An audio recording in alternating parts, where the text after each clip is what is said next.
Jadi di tahapan analisis itu kita melakukan identifikasi masalah, kita melakukan pencarian ide atau solusi ya dengan diskusi dengan owner, diskusi dengan calon user. Ya, itu semua kita lakukan di tahapan analisis. Nah, pertanyaan berikutnya, ketika semua hal ini sudah kita lakukan, ya, kita udah wawancara, kita udah dapat keputusan nih, dapat kesepakatan nih bahwa solusi untuk permasalahan itu kita akan membuat aplikasi tertentu gitu ya, aplikasi X gitu misalnya. Semua itu harus kita tuangkan ke dalam yang namanya dokumen. Ya. Karena semua harus tertulis supaya ada buktinya gitu ya bahwa solusi itu memang sudah disepakati bersama-sama. Gitu. Ya. Maka kalau kita coba runut di tahapan analisis, itu ada dokumen apa aja? Ada yang namanya RFP. RFP itu apa? Request for Proposal. Siapakah yang mengeluarkan RFP? Sesuai dengan namanya, Request for Proposal ini dikeluarkan sama problem owner. Gitu. Ya. Jadi misalnya saya pemilik perusahaan nih, saya punya masalah untuk mengatur efisiensi dari kinerja masing-masing karyawan saya gitu. Nah, saya ingin dibantu dengan IT. Maka saya akan bikin pengumuman. Pengumuman untuk apa? RFP, Request for Proposal. Ya, saya minta untuk para developer IT untuk mengirimkan proposal kepada saya, untuk mengirimkan usulan solusi kepada saya sesuai dengan masalah yang saya alami. Ya, jadi RFP itu di dalam RFP sudah dijelaskan masalah yang saya alami itu apa dan saya butuh apa. Gitu. Nah, RFP ini akan dijawab dengan mengirimkan yang namanya proposal. Siapa yang mengirimkan proposal? Para problem solver. Gitu. Yang mengeluarkan RFP adalah problem owner, dijawab sama proposal, dikirimkan oleh problem solver. Problem solver artinya bisa banyak dong, bisa. Gitu loh. Jadi kalau dalam simulasi kita kemarin satu kelompok versus satu kelompok, ya udah nggak bisa nawar ya, udah nggak punya pilihan lain.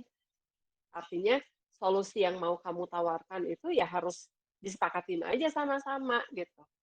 Tapi kalau misalnya di dunia kerjanya ya enggak, kamu sebagai problem solver itu akan bersaing dengan problem solver lainnya, dengan perusahaan-perusahaan lainnya.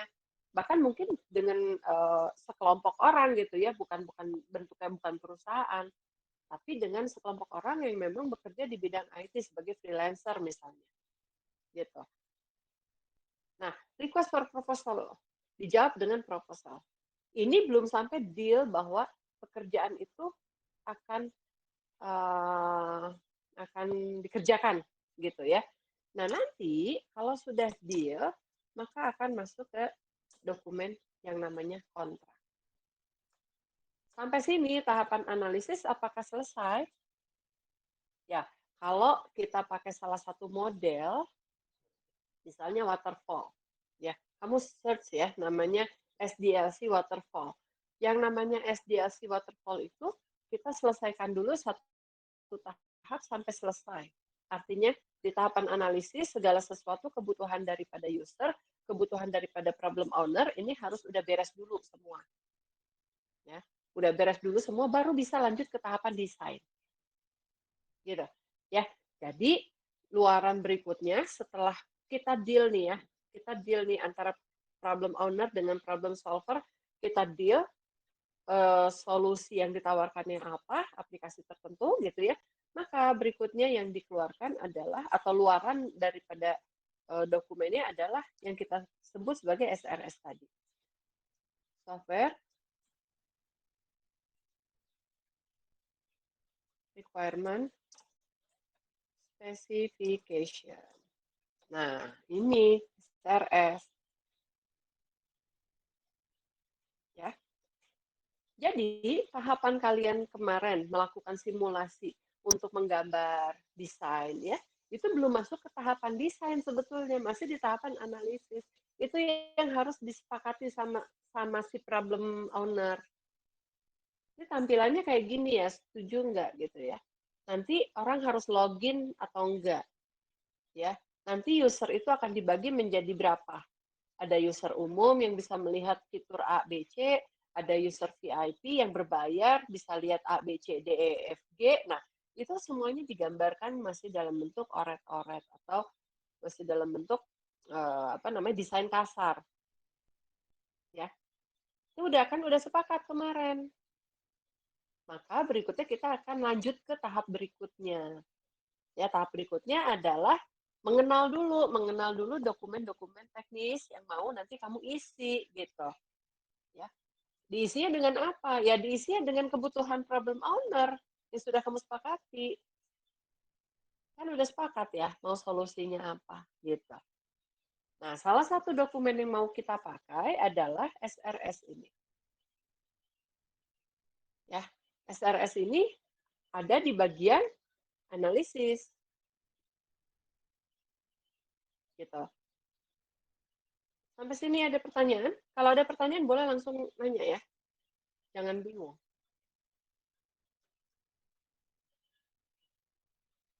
Nanti bingung sama tugasnya. Kan saya jadi bingung, nggak nanya. Bingung tapi nggak nanya gitu.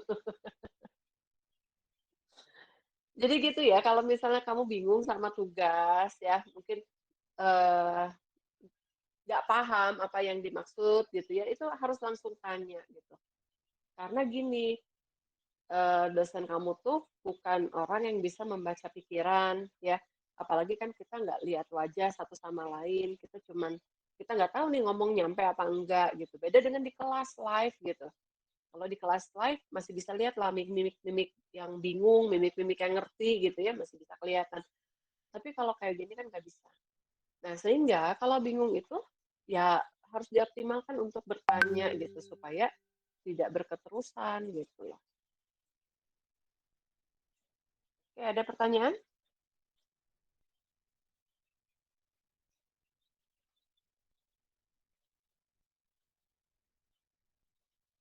Sampai sini jelas? Oke.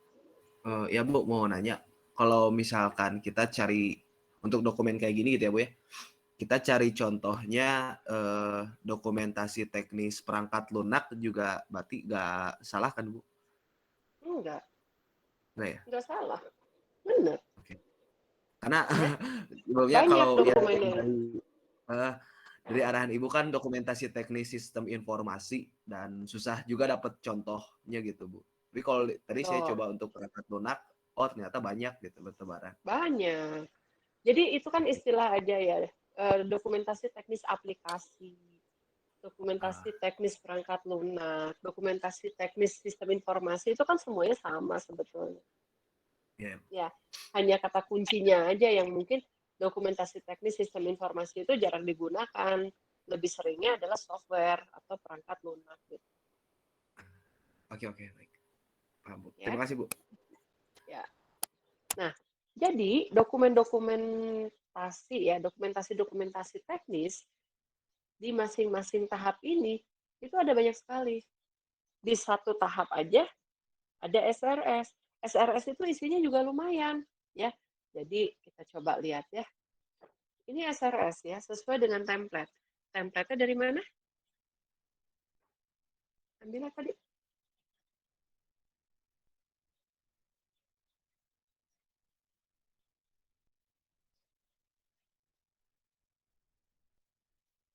Ya, ambil template template dokumen dari mana? Tadi saya sudah menyebutkan dari mana coba. IEEE Ibu. Yang Iya, IEEE itu Bu. iya, ya. Jadi semua template dokumen itu kita ambilnya dari IEEE, ya.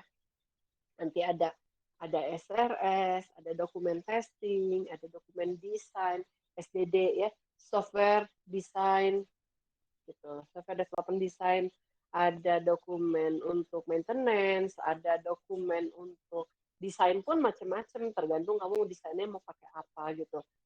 Nah, kita akan gunakan semua dokumen itu kalau misalnya konteksnya kita mengerjakan sebuah proyek yang besar gitu ya. Nanti real project yang besar itu salah satu luarannya bukan cuma kamu deliver aplikasi yang sudah jadi dan siap pakai, tapi juga dokumen-dokumen pendukung gitu. Apalagi kalau misalnya kamu mengerjakan proyek-proyek dari pemerintah misalnya ya. Kalau proyek-proyek dari pemerintah itu dokumen lampiran pendukungnya itu lumayan banyak sekali gitu ya, itu lumayan banyak sekali. Nah, sekarang kita lanjut dulu untuk ke pekerjaan kalian ya. Setelah selesai membuat gambar ya, saya minta sebelum saya masuk SRS saya minta satu untuk volunteer mempresentasikan gambar yang sudah dikerjakan supaya saya bisa nyambungin ke SRS. Siapa yang bersedia?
Ini dari kelompok problem solvernya hadir Fatur, Arif, Hadir. terus ada ya. Oke, mungkin jadi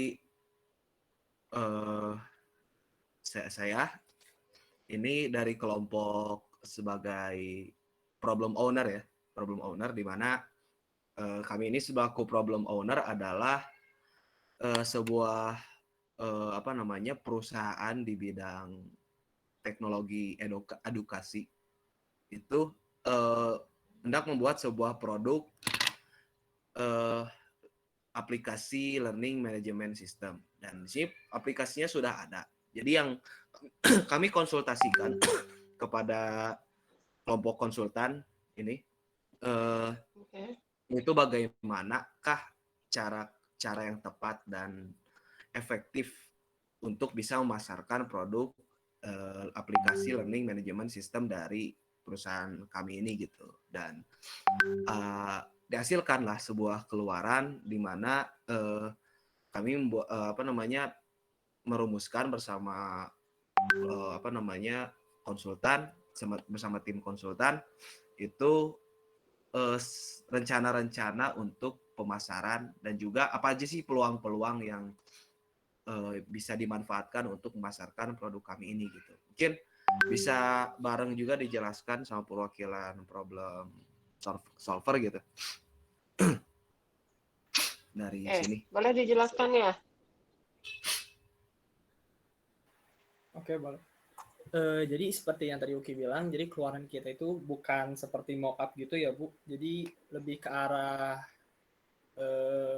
argumen, statement gitu, statement untuk membantu developer dalam mengembangkan bisnisnya. Gitu.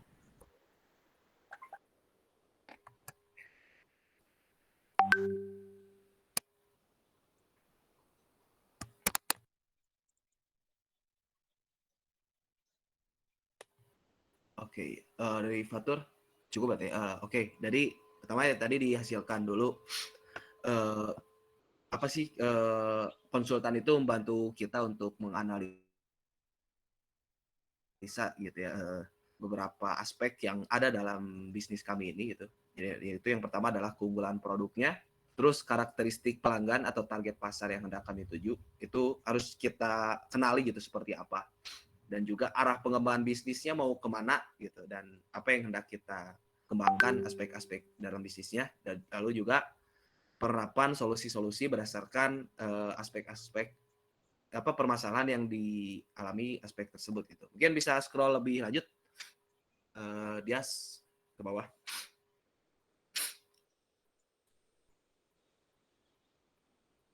Jadi ya seperti tadi udah dijelaskan. Terus Dias ke ini ya profil anggota kelompok.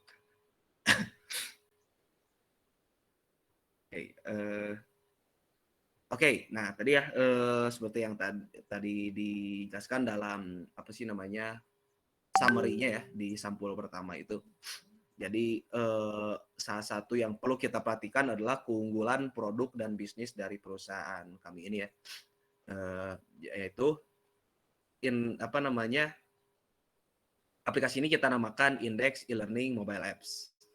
Jadi poin-poin keunggulannya ini kita bisa menjangkau klien di berbagai belahan wilayah Indonesia.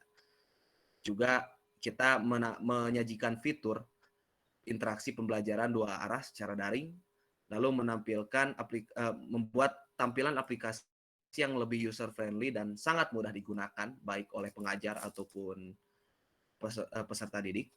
Kemudian pengumpulan guna lebih cepat, mudah dan efektif. Kemudian ada juga fleksibilitas dalam penambahan fitur dan fasilitas sesuai keinginan dan kebutuhan klien. Karena sesuai arahan dari tim konsultan, kita juga membuka istilahnya konsultasi dulu terhadap klien gitu, untuk mengenai fitur-fitur apa saja sih yang mereka sebenarnya butuhkan, sehingga bisa apa namanya diperoleh kebutuhan yang tepat dan juga biaya yang istilahnya tidak berlebihan gitu. Kemudian ada penyimpanan berkas-berkas. Kami menyediakan fitur penyimpanan berkas-berkas yang dapat disusun dengan rapih dan aman dalam sistem yang terintegrasi, sehingga bisa mengamankan data dari pengajar ataupun dari peserta didik. Gitu. Lanjut. Dan juga ini karakteristik dari target pasar. Itu orang apa sih, lembaga ataupun pihak-pihak mana saja sih yang sebenarnya membutuhkan ataupun bisa ditawarkan produk kami ini gitu.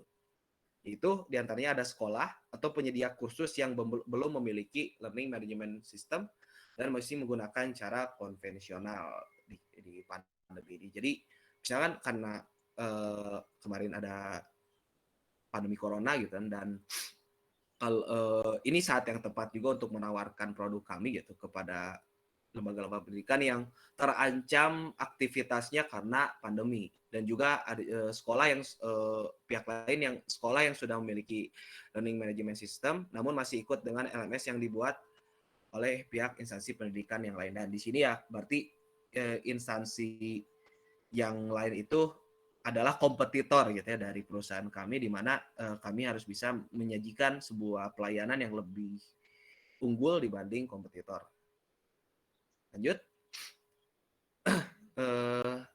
Kita bersama apa namanya tim konsultan juga mendiskusikan arah pengembangan bisnis, di mana kami hendak mengembangkan pasar dari sisi produk, di mana kita hendak memperbanyak varian produk aplikasi untuk dibuat dan dikembangkan dan dipasarkan. Jadi ini untuk apa namanya pengembangan perusahaan ya. Jadi tidak hanya bertujuan untuk mengembangkan aplikasi yang kami konsultasikan, melainkan pihak konsultan juga menawarkan arah pengembangan untuk perusahaan itu secara umum gitu, gak hanya untuk satu produk, dan juga mengembangkan untuk produk indeks e-learning mobile apps ini. Konsultan juga memberikan arahan untuk mengembangkan inovasi model dan interaksi pembelajaran dari aplikasi tersebut. Lalu juga ada mengembangkan dari sisi sistem penjualannya, yaitu membuka tim, agen-agen dan sejenisnya di seluruh Indonesia supaya pemasarannya bisa lebih besar dan juga bisa menjaga kualitas pelayanan dan distribusinya gitu. Lanjut. Dan inilah penerapan solusi gitu ya berdasarkan arahan dari tim konsultan, yaitu kita mengadakan survei secara umum kepada istilahnya kelompok-kelompok yang calon atau prospek target pasar kita, itu seperti lembaga-lembaga pendidikan ataupun lembaga yang menyediakan kursus. Lalu ya data-data tersebut itu bisa kita peroleh gitu kan. Mungkin nanti bisa diperoleh keluhan apa ataupun tujuan apa sih yang hendak mereka capai gitu dalam dalam kegiatan kursus atau pembelajaran yang mereka adakan. Lalu berikanlah sebuah presentasi keunggulan dari produk ini dan juga bisalah permasalahan-permasalahan yang diperoleh dari hasil survei mereka itu kita coba trial nih dalam aplikasi kita, lalu dikasihlah sebagai sebuah bentuk promosi gitu. Kita kasih coba free trial nih kepada lembaga-lembaga tersebut yang kita targetkan menjadi konsumen kita gitu. Dan lalu kalau ketika mereka sudah berminat dan hendak berlangganan gitu kan, dan untuk mempertahankannya kita bisa memberikan diskon atau promosi gitu terhadap ini. Mungkin itu sih pemaparan ya. Kami dari kelompok B7 dan A7 ya, kalau nggak salah. Lupa lagi. Oh iya betul, kelompok 7. Ini kayaknya kamu masih harus mengerjakan untuk membuat mock-up-nya, tampilannya seperti apa. Nah, karena untuk melihat requirement yang dibutuhkan daripada software yang mau dibangun, itu gambaran yang salah satu yang paling mudah adalah dengan membuat mock-up dulu. Jadi nanti dari mock-up itu bisa kelihatan yang dibutuhkan sama software kamu itu seperti apa gitu. Kalau dari sini kita loncat ke membuat SFS itu agak susah. Kenapa? Karena barusan yang dipaparkan itu lebih kepada semacam promosi paparan bisnis gitu. Jadi belum masuk ke komunikasi teknisnya gitu. Nah, komunikasi teknis itu salah satunya kan dengan membuat gambaran. Ya, gambaran desktopnya. Jadi nanti aplikasi halaman depannya seperti ini, ya. Yang login itu ada berapa jenis. Kemudian kalau login sebagai user itu tampilan berikutnya apa, pilihannya apa gitu. Nah, itu yang diminta digambar sebagai mock-up pada tugas sebelum UTS. Ya Bu, jadi waktu masuk. itu tuh kelompok kita tuh kan udah nyajiin ya permasalahannya tuh emang sejak awal kita mengajukannya adalah emang di sisi pengembangan bisnisnya, dan kita gak tahu gitu kalau ternyata kalau keluarannya ini adalah harus berupa software gitu loh Bu. Jadi karena kami mikirnya yang penting ada komunikasi yang berjalan dengan baik antara problem owner dan problem solver sehingga bisa dihasilkan output gitu yang jelas dan bisa membantu penyelesaian masalah gitu. Hingga jadi kita gak terpatok permasalahannya berarti harus output juga berupa software gitu. Jadi kita gak kepikiran itu gitu Bu waktu itu. Iya nggak apa-apa, karena kan emang masih berprogres kan sampai nanti UAS ya memang masih terus bergulir gitu. Kamu pengerjaan ini akan terus berlanjut ya. Jadi untuk kelompoknya UKI ini belum bisa saya gunakan untuk contoh menerangkan ke SRS. Kenapa? Karena belum ada mock-up-nya gitu ya. Iya Bu. Jadi nanti Karena kamu visi dengan bisnisnya banget sih Bu. Ya dengan kelompok temennya gitu ya, problem owner dan problem software solver itu harus diskusi lagi untuk membuat mock-up-nya ya. Oke, siap. Ya, terima kasih Uki, terima kasih Dias. Terima kasih. Sama-sama. sama-sama. Oke, ada kelompok lain yang udah buat mockup?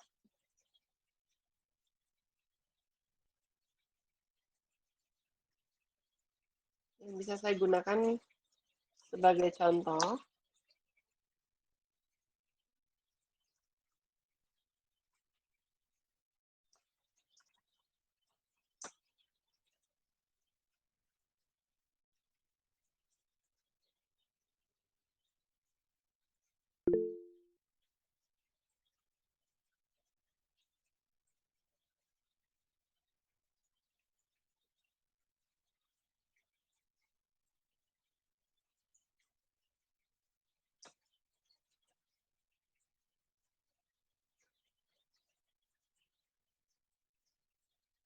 Rofi, silakan. Ya Bu, izin untuk menampilkan mockup dari Iya, kelompok saya, Bu. Izin saya screen, Bu.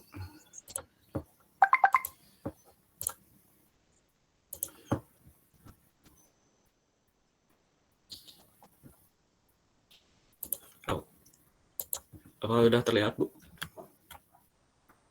iya udah ada. Nah, jadi ini Yes, Bu, good. untuk Oke, please. mock-up-nya ini. Jadi buat topik dari problem owner-nya itu dari bendahara ya, Bu.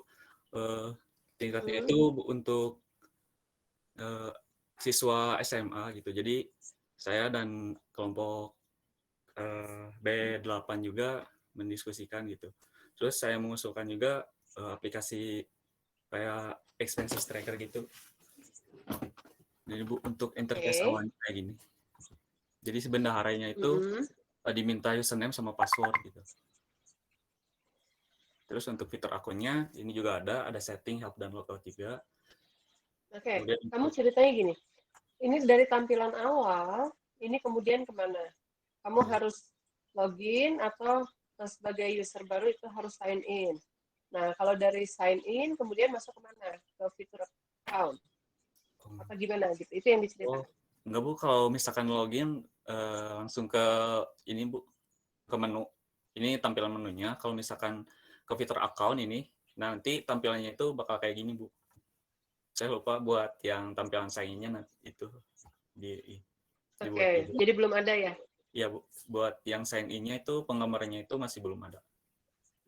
Oke, jadi ini untuk semuanya ya.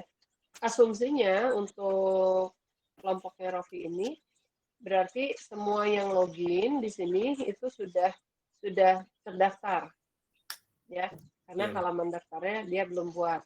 Nah, dari login kemudian masuk Ke sini Bu, langsung ke menu. Nanti waktu ke menu. ada di menu hamburger ini nanti tampilnya bakal kayak gini gitu. Oke, Ini begitu klik profil atau fitur account baru keluar yang tengahnya. ya Bu, yang ini langsung ke sini Bu, ke fitur account. Oke, terus Nah, terus kalau misalkan dari menu milih ke iuran mingguan, nah ini Bu. Nah, nanti bakal ada entry data gitu Bu. Jadi di sini udah ada entry data untuk pilihan iuran mingguan. Ketika ada siswa yang membayar iuran mingguan, karena per minggunya itu udah dipatok gitu. Jadi cuman entry datanya itu absen, nama, dan pembayaran minggu ke berapa gitu. oke. Jadi intinya cuman checklist doang gitu. Karena nominalnya itu udah ditentuin. Nah, terus kalau misalkan ke keuangan kegiatan dan sekolah, itu pilihan menunya, nah, tampilnya bakal kayak gini, Bu. Nanti ada entry data pilihan keuangan. Ini masukin keterangan kegiatannya apa, terus absennya nomor berapa, terus nama, nah ini jumlah pembayarannya karena ketutup ini. Ini yang di nominal. Ini untuk pengeluaran berarti ya? Iya, pengeluarannya, Bu.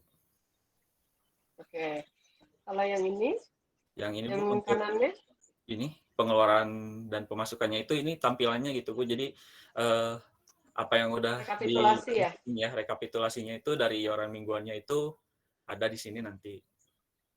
Terus Oke. buat keuangan juga nanti ada di sini tanggal, debit dan atau kreditnya juga udah ada. Mungkin Oke. paling segitu dari kelompok Good. kita 8 Ya. dan 8B. Walaupun ada pasti ada kurangnya ya kayak tadi register, kemudian kenapa untuk yang input keuangan iuran mingguan, itu pembayaran minggu ke-nya harus diisi.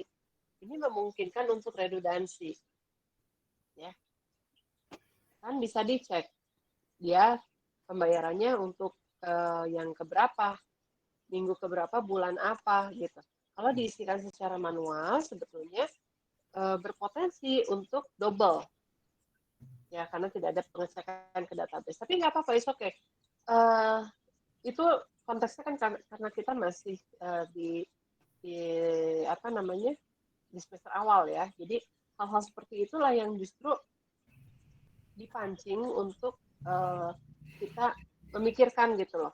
Kalau misalnya pembayaran minggu ke-1 ini di entry, bisa mungkin double enggak?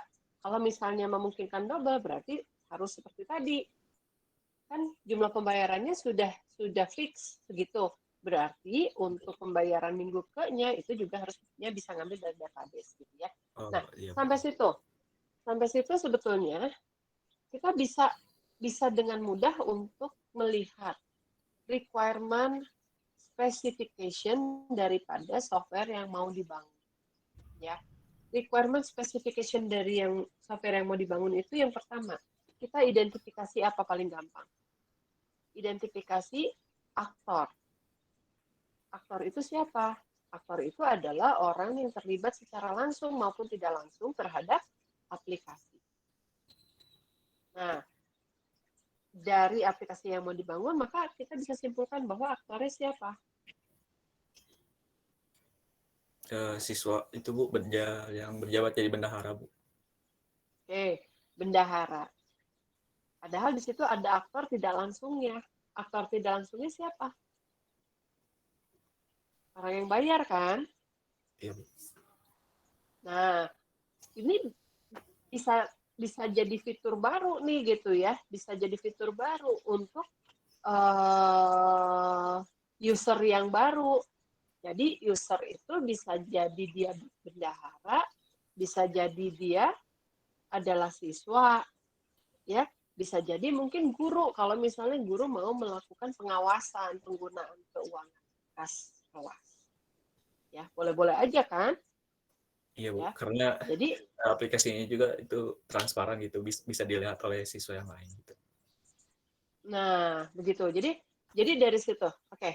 Udah, ini semuanya perhatikan baik-baik ya, yang barusan dipresentasikan sama Rofi. Sekarang ditutup dulu presentasinya, saya mau share Oh iya Bu. kembali ke SRS. Terima kasih Bu atas saran dan ini.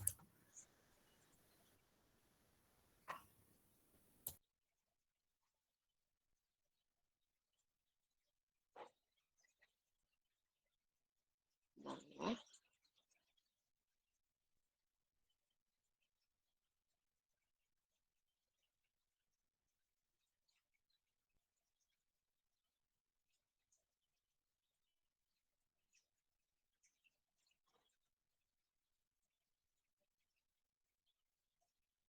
Nah, sudah terlihat ya. Maka ketika kita masuk ke SRS ya, ini diisi software requirement specification untuk project apa? Untuk project apa tadi namanya, Rofi? Pencatatan keuangan. Pencatatan keuangan kas misalnya gitu ya. Atau project cash flow gitu ya. Nah, masuk ke sini ke dalam dokumen, di dalam bab introduction kamu jelaskan purpose atau peruntukan ya, peruntukan dari produk yang mau kamu usulkan itu seperti apa. Kasih deskripsi ya. Aplikasi atau software pencatatan kas keuangan yang dibangun ini tujuannya untuk memudahkan para pemegang keuangan atau bendahara untuk melakukan pencatatan serta membuat pelaporan dan bla bla bla bla bla bla gitu ya. Jadi si purpose daripada aplikasi yang mau kamu bangun itu kasih gambarannya di sini. Ya, kasih gambarannya di sini. Oke. Kemudian kalau menggunakan standar tertentu ya, standar-standar tertentu. Misalnya kalau ada aturan yang mau di-adopt, misalnya pakai pajak gitu ya. Pajaknya kita menggunakan aturan yang pajak 11% misalnya, maka kita tuliskan di situ. Selama aturan-aturan tersebut memang akan berpengaruh terhadap si requirement daripada software. Tapi kalau tidak, maka itu bisa dikosongkan. Ya. Nah, berikutnya audience. Audience dari dokumen kita, ya, dokumen SRS ini siapa? Itu jelaskan. Problem owner. Ya, problem owner itu siapa aja misalnya. Kalau bentuknya perusahaan, maka kita harus identifikasi yang menggunakan dia adalah developer misalnya. Ada project manager, ada marketing staff, ada tester dan seterusnya dan seterusnya. Ya. Karena SRS ini adalah panduan seorang developer untuk membangun sistem yang kamu analisa. Ya. Jangan lupa SRS itu adalah luaran dari tahapan analisa. Maka kalau kamu berperan sebagai seorang analis, maka hasil analisa kamu, hasil analisis kamu itu kamu cantumkan di sini, kamu kasihkan ke developer gitu. Nah, developer akan membangun sistem atau membangun aplikasi sesuai dengan yang kamu tulis di sini. Ya. Nah, berikutnya, deskripsi. Deskripsi tentang apa? Tentang cakupan daripada produk. Kalau kita bicara cakupan daripada produk, maka kita akan fokus kepada produk kamu itu bisa apa. Ya, bukan yang tidak bisa. Ya, tapi produknya kamu bisa apa. Ya. Contohnya, produk ini bisa membuat laporan personal atau tidak. Misal, saya jadi tahu nih di kelas 1A, Rofi udah bayar berapa uang kasnya. Bisa nggak saya lihat personal? Bisa sih harusnya Bu, soalnya saya tuh pikirnya tuh buat dari login gitu. Kita dari pihak problem solvernya itu udah ngasihin username sama passwordnya buat itu. Terus yang lainnya buat siswanya itu. Jadi artinya gini, saya sebagai bagian daripada individu di kelas, itu saya jadi bisa tahu teman saya si A belum bayar berapa bulan, si B udah bayar berapa bulan. Apakah setransparan itu? Kalau iya, berarti di dalam produk scope-nya itu kamu tulis di situ. Ya. Di dalam produk scope itu artinya kamu tuliskan si software yang dibangun itu harus bisa mengelola login untuk misalnya si siapa namanya tadi, si bendahara gitu ya, si wali kelas, kemudian si apa namanya, pembayar ya, pembayar uang kas atau teman-teman di kelasnya. Ya. Kemudian dia juga harus bisa memvalidasi. Memvalidasi apa? Kalau misalnya si anak ini ternyata apa namanya, dia udah naik kelas gitu, sehingga pecah kelasnya, itu bisa nggak digabungkan kembali gitu. Kebayang nggak maksud saya? Kalau misalnya ini digunakan di SMA nih ya, di SMA itu ada 10 kelas, atau nggak usah di SMA deh, di kamu kelas A dan kelas B. Ya, kalau di kelas kita kan kamu nggak akan pernah berpisah kan sampai nanti kelas 3 ya. Kamu akan teman-teman sekelasmu ya itu aja. Tapi untuk beberapa kasus memungkinkan kan dibaur ulang gitu. Jadi setiap naik kelas itu dibaur, dipecah. Naik kelas, dipecah.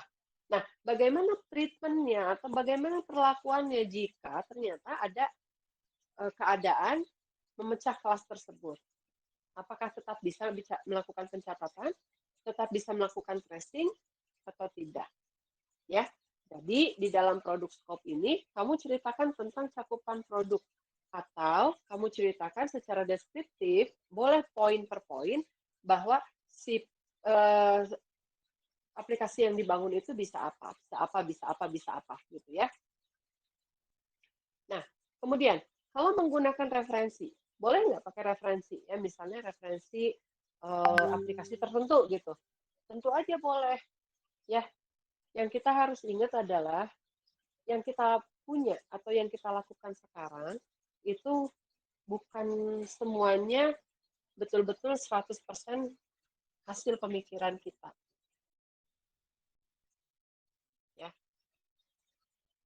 Pasti udah ada orang yang melakukan itu sebelumnya gitu. Jadi kita harus punya referensi, kita harus punya dasar ya, kita berangkat dari mana ya, kita berdiri dari posisi yang mana, berangkat ke mana ya, itu kita harus sudah punya ya. Nah, sampai situ baru masuk ke dalam deskripsi secara lebih mendetail ya, perspektif daripada produk ya. Nah, perspektif produk ini kita harus gambarkan dalam bentuk diagram ya. Jadi tadi barusan di awal pertemuan, hasil dari membuat resume dokumentasi teknis ya, itu adalah lebih mengenal diagram-diagram ya, itu bisa kita pakai di sini ya. Kita pakai diagramnya untuk apa? Untuk menggambarkan misalnya hubungan antara aplikasi dengan si user, atau misalnya hubungan antara halaman aplikasi dengan database ya, atau dengan halaman lainnya ya, boleh aja digambarkan ya di dalam produk perspektif ini. Oke, berikutnya adalah produk function ya. Saya tegaskan kembali bahwa konteksnya di sini kita mengenal ya, kita mengenal SRS sebagai bagian dari dokumentasi teknis yang harus kita pakai. Jadi kamu harus mengenal fungsi masing-masing bab dan subbab ya. Nanti lebih seriusnya kamu akan kerjakan di dalam tugas akhir. Itu lebih seriusnya. Bukan berarti di tugas ini kamu nggak usah serius ya. Justru di sini fondasinya gitu. Jadi kamu udah mengenal dulu gitu. Nanti latihan berikutnya di tugas project, baru kemudian di tugas akhir. Ya. Nah, berikutnya ya. Kenapa tadi kita atau saya sempat menyebutkan kita identifikasi dulu aktor atau user-user yang akan terlibat. Ya karena di dalam SRS ini juga diminta ya user classes dan karakteristik. Kita identifikasi dulu nih user-user yang mau pakai aplikasi kita siapa aja. Gitu. Ya. Si bendahara tuh bisa apa? Dia ngapain aja? Dia mendaftarkan siswa, kemudian dia mengidentifikasi, dia menerima pembayaran, dia mencatatkan pembayaran, dia mengirimkan notifikasi, ya notifikasi terima bayar atau notifikasi belum bayar lewat aplikasi, atau seperti apa. Jadi ketika kita melakukan analisis itu, sebetulnya kita harus gambarkan atau apa namanya? Kita harus memainkan role play kita sebagai bagian dari pengguna aplikasi. Ya, itu lebih mudah. Jadi kalau misalnya kita mau menjadi seorang user sebagai seorang bendahara, kebutuhan-kebutuhan dari seorang bendahara itu harus kita bisa identifikasi dan kita wujudkan menjadi bagian daripada fitur. Ya. Demikian juga kebutuhan-kebutuhan daripada para pembayar uang kas itu juga harus kita identifikasi. Mau nggak misalnya uang kas kita tidak ke tracing gitu ya, tidak terekap, ya nggak mau lah, walaupun hanya 2.000 ya, tapi kan tetap aja nggak mau gitu. Ya pengennya lebih jelas lah ya, kalau pengen lebih jelas, kamu sebagai seorang user, kamu butuh apa gitu. Ya, makanya kenapa diminta kalian ketika mengerjakan itu lakukan secara grup kecil antara problem solver dengan problem owner. supaya bisa mendiskusikan gitu loh. Ya, lebih detail lagi. Oke. Nah, operating environment. Aplikasi yang mau kamu bangun itu mau berjalan di environment seperti apa? Ya, platformnya bagaimana? Operating sistemnya mau apa? Oh, kita mah mau pakainya iOS dah gitu ya. Oh, gitu ya. Versi sekian. Wah, atau seperti apa? Android aja deh, Android versi sekian. Ya boleh-boleh aja. Atau kita mau bikin versi desktop ya udah nggak zamannya. Apa-apa sekarang udah mobile. Nah, itu didiskusikan dan dituliskan operating environment yang mau kamu gunakan. Gitu. Ya. Berikutnya adalah implementation constraint, design and implementation constraint. Nah, kalau tadi di atas kita berbicara tentang aplikasi ini bisa apa, ya, bisa apa, bisa apa, bisa apa. Kalau di sini ini kita berbicara tentang keterbatasan daripada aplikasi. Ya, keterbatasan dari aplikasi itu macam-macam, bisa di-trigger dari internal, dari keadaan di organisasi, atau misalnya di-trigger daripada eksternal. Di-trigger daripada eksternal itu contohnya misalnya ada aturan pemerintah misalnya gitu ya, ada regulasi tertentu gitu. Nah, itu yang harus diperhatikan. Jadi contoh nih ya, tadi kita pengen ada asas keterbukaan gitu ya. Ada asas keterbukaan daripada aplikasi kita. Nah, oke lah, kalau uang kas mungkin boleh-boleh lah gitu ya, pakai asas keterbukaan. Tapi ketika misalnya aplikasi ini diadopsi pencatatan keuangannya untuk di koperasi misalnya gitu. Di koperasi sebagai pencatatan tabungan. Jadi orang lain bisa tahu nih, ini saya melanggar nggak, melanggar peraturan nggak gitu, atau melanggar hak asasi nggak gitu, atau berpotensi untuk melanggar hukum atau tidak gitu. Tentu saja gitu kan. Yang namanya buku tabungan itu kan sifatnya private and confidential. Siapa yang membuka ke publik, orang yang tidak berhubungan gitu ya, membuka ke publik, maka itu akan masuk ke dalam kategori kriminal. Masuknya apa? Illegal access. Nah, hal-hal seperti itu berarti tidak boleh dijalankan di aplikasi yang mau kita bangun. Gitu. Ya. Jadi yang boleh dibuka ke publik, yang boleh dilihat sama-sama, itu adalah hal-hal tertentu aja. Nah, disitulah kita ungkapkan semua yang menjadi limitasi daripada si aplikasi. Ya, di sini. Ada pertanyaan atau tidak? Sampai situ.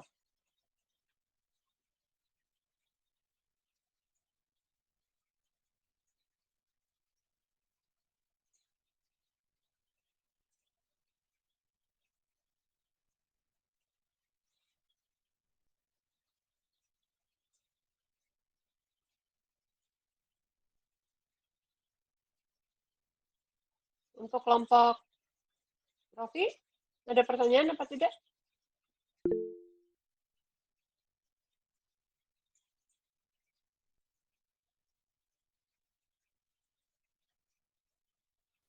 Saya ingin bertanya, Bu. Ya. Jadi ini kan kita merancang dulu ya, Bu, sampai detail itu ya, Bu. Ada OS, ada lain semacamnya. Nah, apakah ini nanti hasil akhirnya kita emang benar-benar harus bikin aplikasinya atau hanya dari sisi konsepnya aja, Bu? Enggak dong. Kamu buat aplikasi, tenang aja, nanti ada masanya itu di proyek. Kalau di mata kuliah ini kan tidak sampai situ. Di mata kuliah ini kan mata kuliah dasar komunikasi, ya. Jadi mulai dari komunikasi non teknis sampai komunikasi teknis, komunikasi verbal, non verbal, tertulis, ya, itu kita bahas di mata kuliah ini. Tapi kan kudu nyambung, makanya kenapa sebagai role play-nya adalah kalian diminta untuk membayangkan atau mendiskusikan membuat sebuah aplikasi gitu. Tidak usah, tidak sampai dibuat. Kan bukan mata kuliah project. Oh iya, baik, Bu. Terima kasih. Ya. Jadi di mata kuliah ini adalah kita berputar-putar di urusan bagaimana menjelaskan secara tekstual, bagaimana menjelaskan secara verbal, bagaimana menjelaskan secara gambar, ya. Itu di mata kuliah kita. Nah, supaya terarah, maka apa yang dijelaskan itu sudah spesifik berupa aplikasi atau software, gitu. Ya.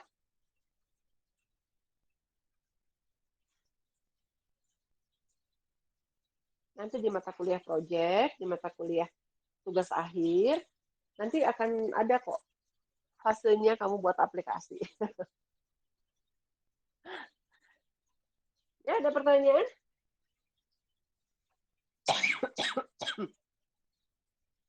Ya. Oke, berikutnya ya, user documentation. Kalau membuat aplikasi, itu kan kita biasanya membuat yang namanya manual, ya, user manual atau user tutorial. Nah, itu harus kita buat nih. Nah, kita list di situ user dokumentasi yang kita buat apa aja, komponen-komponennya. Apakah user manual, apakah tutorial, gitu ya, kita tulis di situ. Oke. Kalau pakai asumsi atau ada ketergantungan dengan dokumen yang lain atau dengan keadaan yang lain, maka dituliskan asumsi and dependensinya apa. Ya.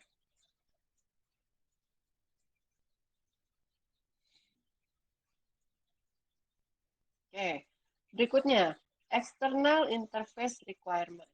Kalau misalnya aplikasi yang kita bangun itu ada keterkaitan dengan interface yang lain, ya, yang eksternal, maka kita tuliskan juga di sini. Tapi kalau misalnya tidak ada, tidak perlu diisikan. Ya, jadi fokus kita adalah sebenarnya di sini aja, di bab 1 dan bab 2. Kalau misalnya tidak ada keterkaitan dengan eksternal. Ya.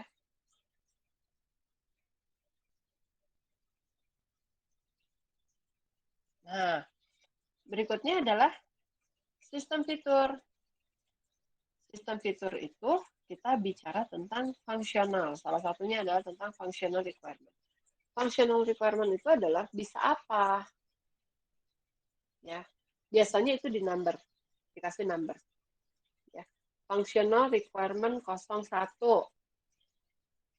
Ya, kita fokus ke pekerjaannya Rofi tadi. Functional requirement 01. Itu harus apa kira-kira, Rofi?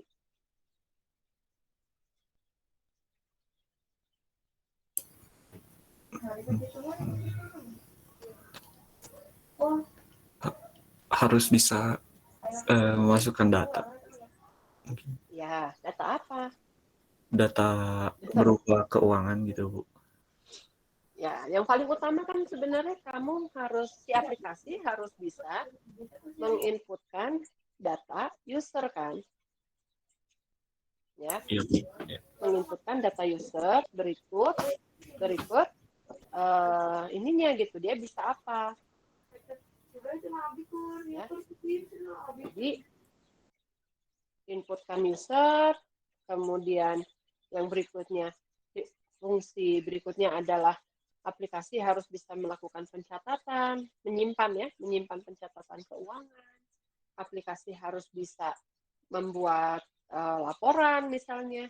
Jadi saya bisa tahu laporan pembayaran kas bulan ini atau sampai tanggal segini itu siapa aja yang udah, siapa aja yang belum gitu ya.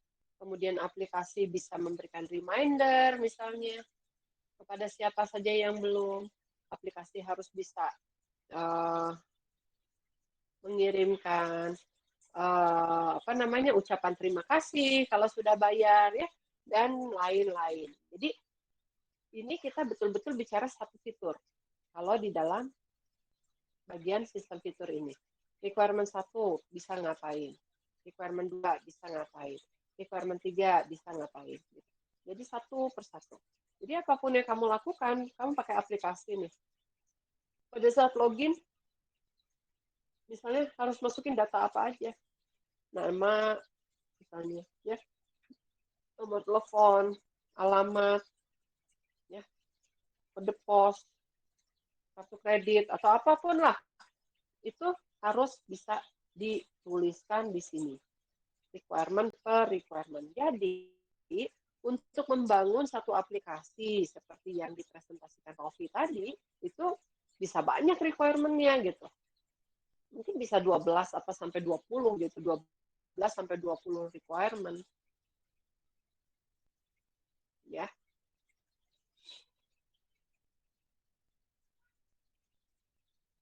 Nah, ini yang non-functional requirement. Yang non-functional requirement itu lebih kepada kita berbicara tentang performance, ya. Performance itu mulai dari kita login sampai kita menginputkan data, dia loadingnya berapa lama gitu, cepat apa enggak, ya itu menjadi bagian dari performance requirement. Safety requirement, bisa nggak dibobol gitu? Ya kebayangkan kalau misalnya data perbankan aja gitu, dia mempunyai safety requirement yang kurang bagus gitu, ya pasti bahaya gitu ya untuk data-data banking kita. Ya, security requirement dan seterusnya. Ya. Oke. Sampai situ kita fokus untuk bagian 1 dan 2 dulu untuk semua kelompok.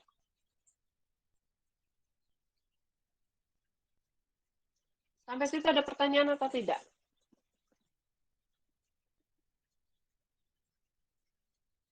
Kalau kelompok yang lain misalnya masih ada yang belum selesai membuat mockup, ya.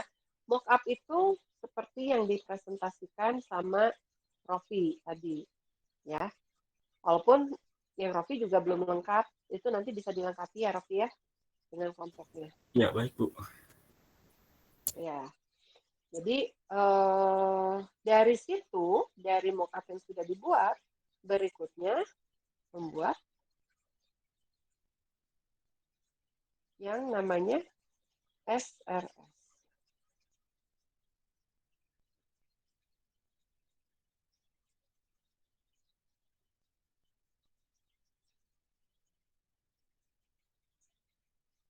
Ya. Ya, ada pertanyaan atau tidak?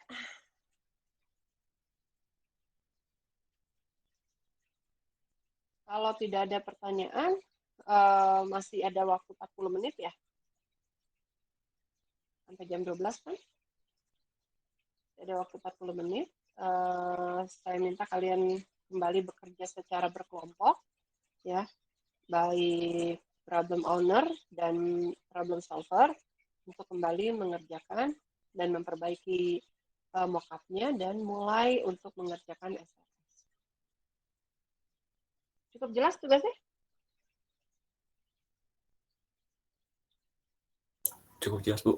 Itu Pak boleh saya minta itu apa? SRS dari Ibu. SRS. Ya. Ya, tadi dokumen bisa. yang tadi Ibu boleh Minta dokumen. Ya, ya bisa. Oke, terima kasih Bu. Oke. Terima kasih banyak Bu. Ada lagi? Jelas ya? Maaf Bu, izin konfirmasi. Berarti kita melanjutkan tugas yang kemarin ya Bu ya? Iya, tugasnya itu nggak akan pernah beres sampai kamu selesai mata kuliah saya. Jadi, tugas itu akan kita gunakan terus sampai nanti menjelang UAS. Ya, kan tadi udah dijelaskan. Kenapa kita harus pakai tugas yang seputar IT ya? Karena supaya gampang kamu nyari ininya gitu loh. Ya, cari gambarannya, bikin cakupannya itu supaya gampang. Oke. Clear ya? Ini kalau diam aja saya tuh bingung. Jelas apa enggak sih? Dari saya udah jelas Bu. Ya, udah. Cukup, Perwakilan Bu. 1A jelas Hilman. Apa? Kenapa Hilman? SRS nanti, Bu, apakah yang dominan mengisi penjelasannya itu dari problem solver, Bu? Sebaiknya dikerjakan bersama-sama. Jadi Ya. masing-masing memberi itu ya Bu, saran mungkin ya Bu, memberi pendapat. Iya. Kamu mengerjakannya bareng-bareng, ya, Baik Bu. Terima kasih Bu. supaya semua pihak itu mengenal komponen-komponen atau bagian-bagian dari SRS, ya.